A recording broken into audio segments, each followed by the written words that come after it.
তারা সুন্দরভাবে আরও তাদের মানসিক যে চিন্তা ভাবনা রয়েছে আরও সুন্দরভাবে তারা নিজেকে গড়ে রাখতে পারবে। এই 12 জনকে যে আপনারা সিলেক্ট করেছেন, এই 12 জন যাতে 400 জন টার্গেট, তাই না? 400 জনকে আরও বেশি এই সম্পর্কে জানাতে পারে, অবহিত করতে পারে এবং এই সময় কি আসলে করণীয় কি করণীয় না, অনেকের মধ্যে ভ্রান্তি ধারণা থাকে কীভাবে তারা এই সময়টা পার করবে, কী ধরনের খাদ্যাভ্যাস থাকতে হবে।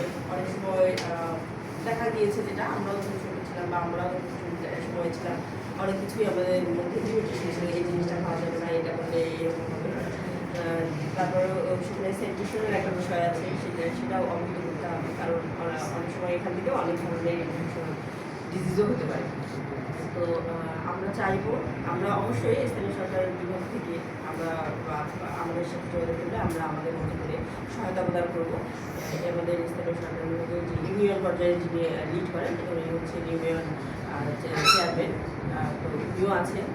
আজকের এই যে কর্মশালাটা আছে, এই কর্মশালার শেষ পর্যন্ত উনি থাকবেন।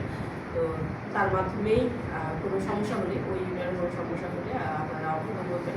আমরা ওই যেহেতু ওই মেয়েরাই সমস্যাগুলো সমাধান করবে, আমরা আমাদের পক্ষ থেকে যতটাই সাপোর্ট দেওয়া প্রয়োজন আমরা অবশ্যই সেই সাপোর্টগুলো করে দেবো। আর আমরাও চাই এই কিশোরী যারা আছে তারা এগিয়ে আসুক, ভালো থাকুক এবং সুস্থ পরিবেশে নিজেদেরকে আরও সামনের দিকে এগিয়ে নিয়ে যায় এবং তাদের এই যে কার্যক্রম বা আপনাদের যে এই কার্যক্রম এটা যাতে আমাদের ওই অন্যান্য ইউনিয়নগুলোতেও থাকতে হতে পারে তাদের মাধ্যমে। এটা কি তারা তাদের স্কুলে অন্যান্য মেয়েরা থাকে তাদের সাথেও তো তারা চর্চা করতে পারে, তাহলে দেখা যাচ্ছে ওই অন্য ইউনিয়নের মেয়েরাও তো এই দেখা যাবে যে সচেতনতার অনেকখানি কারণ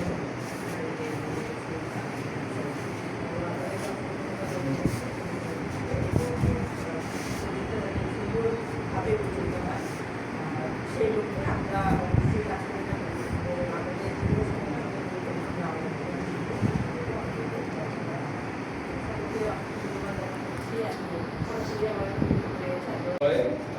একটি জরুরি মিটিং হতো, যারা স্বাস্থ্য নিয়ে কাজ করে তাদেরকে আমন্ত্রণ জানানো হতো এবং সেই মিটিংয়ে বিভিন্ন স্বাস্থ্য সংক্রান্ত বিষয় নিয়ে আলোচনা করা হতো।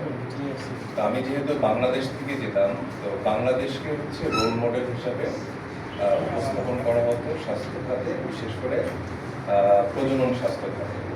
কারণ আমার মেমোরি যদি মনে করে থাকে, সেই সময় 2012 সালে লাইবেরিয়াতে হচ্ছে মাতৃমৃত্যু প্রতি 1 লাখ ছিল হচ্ছে 734 জন, আর বাংলাদেশে তৎকালীন সময়ে ছিল 196।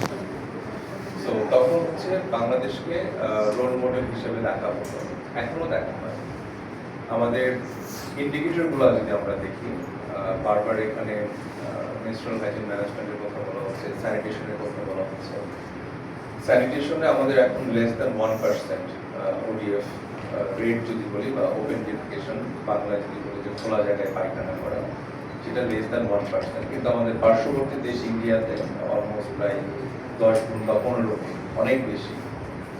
কিন্তু বিশেষ করে লালমনিরহাটের কথা যদি আমরা বলি, আমরা আসলে এখানে শুরুতেই মশিউর ভাই বা ফারুক ভাই যেটা বললো যে আমরা 2022 সাল থেকে আমরা এখানে কাজ করা শুরু করি।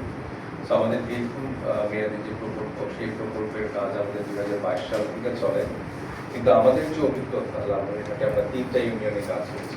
এই 3টা ইউনিয়নের অভিজ্ঞতা যদি বলি, সেটা হচ্ছে যে এখানে ওয়াশের সিচুয়েশনটা তুলনামূলকভাবে একটু খারাপ। কারণ 2026 সালে এসেও এখনো, যেমন এই বছরে আমরা বেশ কিছু